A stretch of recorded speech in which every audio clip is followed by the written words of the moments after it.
Okey, Assalamualaikum kepada murid-murid cikgu. Okey, tajuk kita pada hari ini adalah tajuk wang bagi tahun 1. Okey, hari ini kita akan belajar bagaimana penolakan wang yang melibatkan soalan penyelesaian masalah. Okey, baiklah. Ini merupakan contoh soalan yang terdapat pada buku teks Matematik tahun 1 jilid 2 muka surat 25. Okey, contoh soalan yang keempat. Farah ada 80 sen. Farah ada 80 sen. Dia membeli ini, jadi kita rujuk pada gambar di atas yang berharga sebanyak 70 sen. Kira baki. Di sini kata kuncinya adalah baki. Kata kuncinya adalah baki. Wang Farah. Okey, jadi baki ni merujuk kepada operasi tolak. Okey, jadi di sini 80 sen kita tolakkan dengan 70 sen. Di sini ada sudah ayat matematiknya. 80 sen kita tolakkan dengan 70 sen. Okey, ada dua cara di sini. Kita lihat yang cara pertama. Cara pertama, 80 sen tolak dengan 70 sen. Dia menggunakan cara bentuk lazim. Bentuk lazim. Okey, jadi kita tulis dulu macam ini. Jadi kita tolak satu-satu. Sifar tolak dengan sifar sama dengan sifar. 8 tolak dengan 7 sama dengan 1. Sen ini wajib ditulis. Sekiranya murid tidak tulis, soalan mereka dikira salah. Okey, kita pergi cara yang kedua. Cara kedua ini pula adalah menggunakan gambar rajah abakus. Okey, jadi kita lihat gambar rajah yang pertama. Jika kita lihat di sini, bacaan pada abakus yang pertama ini, yang di atas mewakili 5, yang di bawah ini mewakili 3. 5 tambahkan dengan 3 sama dengan 80 sen. Jadi ini adalah 80 sen.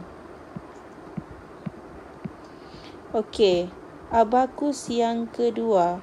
Kita lihat di sini abakus yang berwarna biru ini, manik abakus warna biru ini telah dikembalikan kepada asal. Maknanya telah ditolaklah daripada jumlah yang sebenar sebelum ini.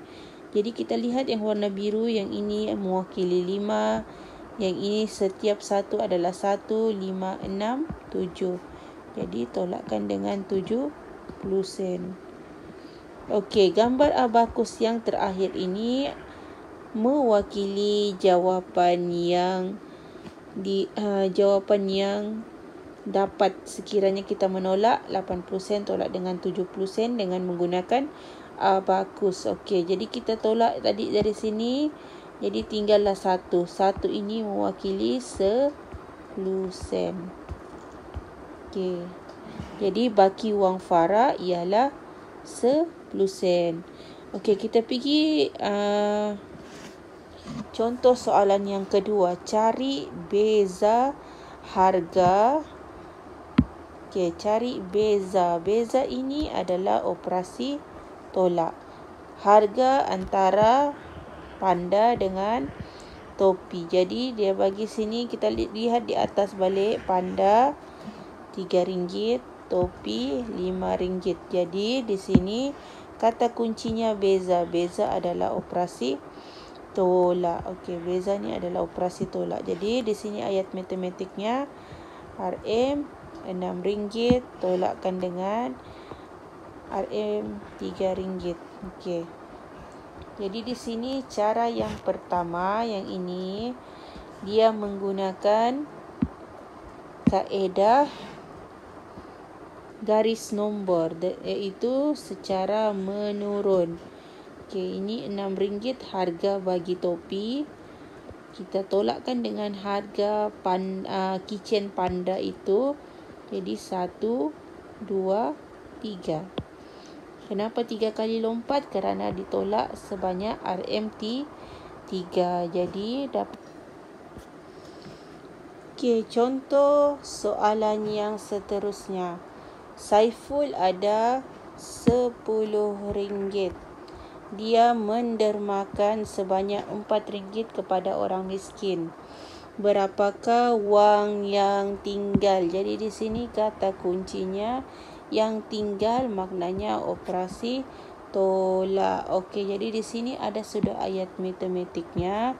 RM10 kita tolakkan dengan RM4 ataupun RM10 tolak dengan RM4. Jadi cara pertama kita menggunakan bentuk lazim.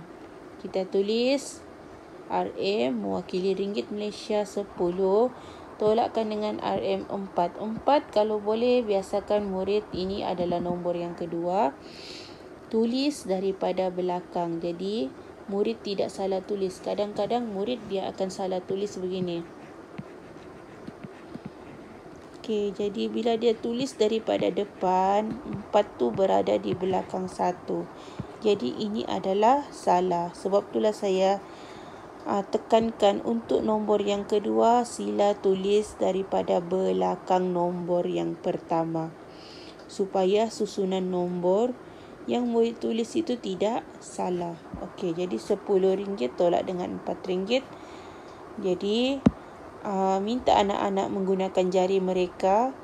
10 kita tolakkan dengan 4. Okey, tidak boleh. Kita pinjam sifar ini jadi 10. 10 tolak 4 sama dengan 6. Okey, ini adalah yang cara kedua adalah cara garis nombor. Okey, ini adalah cara garis nombor. Daripada RM10 dia melompat 4 kali. Okey, sebab kita tolakkan dengan RM4, jadi dia berhenti di nombor apa? Nombor nilai RM6. Jadi jawapannya RM6. Okey, sekarang ini adalah kita anggap dia adalah sebagai buku latihan anak-anak yang berpetak. Jadi kita tulislah satu contoh soalan tolak. Contohnya 80 sen. Tolak dengan 20 sen.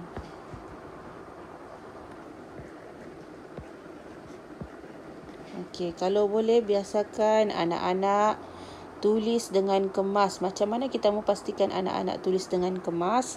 Kalau boleh kita belikan buku petak-petak yang besar, bersaiz besar, dan tulis setiap petak hanya ada satu nombor untuk membantu murid dan anak-anak kita menulis dengan kemas. Okey, jadi setelah tulis ayat matematiknya,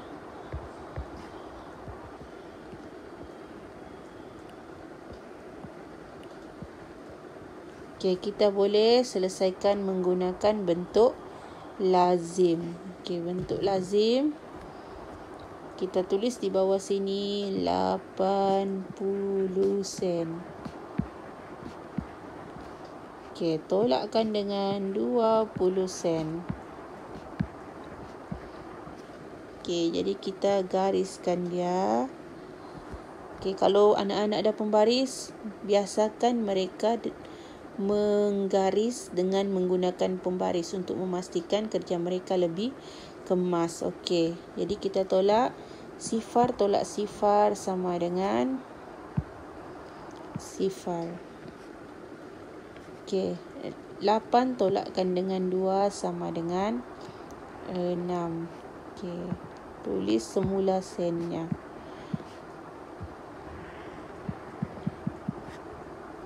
Okey, ini adalah soalan tolak wang yang kita gunakan kaedah bentuk lazim untuk menyelesaikan soalan ini.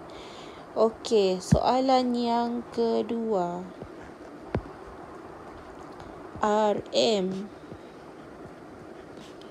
8 tolak dengan RM 3 sama dengan berapa? Okey, selesaikan menggunakan bentuk lazim, sama juga seperti tadi. Langkahkan satu baris, kita tulis RM 8, tolakkan dengan RM 3. Lepas tu kita garis. Okey, 8 tolak dengan 3 sama dengan 5. Tulis semula ringgit Malaysianya. Jadi jawapannya adalah RM5. Okey, begitulah cara kita melatih anak-anak untuk memastikan mereka membuat latihan matematik dengan kemas, teratur dan senang untuk guru-guru tanda.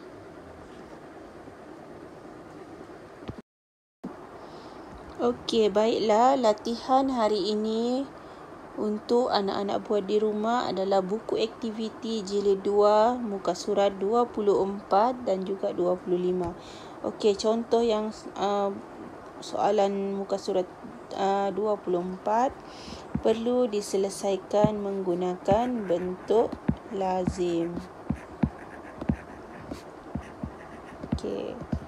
Jadi kita lihat di sini ada contoh, kita kira dulu wang keseluruhannya 20 sen tambah 10 sen tambah 5 sen sama dengan 35 sen. Kita tolakkan dengan 5 sen yang dipangkahkan ini. Kita tolak dengan 5 sen macam biasa, macam saya cakap tadi. Kalau boleh biasakan anak-anak tulis nombor kedua daripada belakang untuk mengelakkan kedudukan nombor itu salah. Okey, jadi tulis sen. 5 tolak 5 sama dengan 0. 3 tiada tolak dengan apa-apa. Jadi kita tulis semula 3. Jadi jawapannya adalah 30 sen. Okey, jadi kalau kita lihat contoh yang kedua, 50 sen tambah dengan 20 sen adalah 70 sen. Jadi tulislah dalam kotak ini 70 sen. Tolakkan dengan 20 sen. Okey, selepas tu murid-murid garis dan selesaikan tolak dengan menggunakan jari mereka. Okey, jadi anak-anak boleh buat soalan C, D, A dengan B untuk muka surat 24. Okey, untuk muka surat seterusnya, muka surat 25. Kalau kita lihat di sini cara penyelesaiannya, kita kena kira dulu wang saya. Okey, contoh wangnya ada 50 sen. Apa yang barang dia beli? Pemadam. Pemadam berharga 40 sen. 40 sen. Jadi di situ dia ada wang 50 sen, dia membeli satu pemadam yang berharga 40 sen. Jadi dia suruh kira baki. Jadi kita tolaklah, baki itu adalah operasi tolak. Jadi 50 sen kita tolakkan dengan 40 sen, jawapannya 10 sen. Okey, sama juga macam soalan yang kedua. Kita kira dulu yang ini. 20 sen, 20 sen, 20 sen, 10 sen adalah 70 sen. Kita tolakkan dengan dia membeli pembaris yang berharga 55 sen. Jadi tolaklah dengan 55 sen. Okey, ambil pembaris, garis supaya kemas kerja anak-anak tu lebih kemas. Jadi 0 tolak 5 tak boleh pinjam, jadi 6. Ini jadi 10. 10 tolak 5 sama dengan 5. 6 tolak 5 sama dengan 1. Tulislah sen. Okey, jadi anak-anak boleh buat soalan yang ini dengan yang ini. Okey, itu saja daripada saya pada hari ini. Diharapkan anak-anak dapat membuat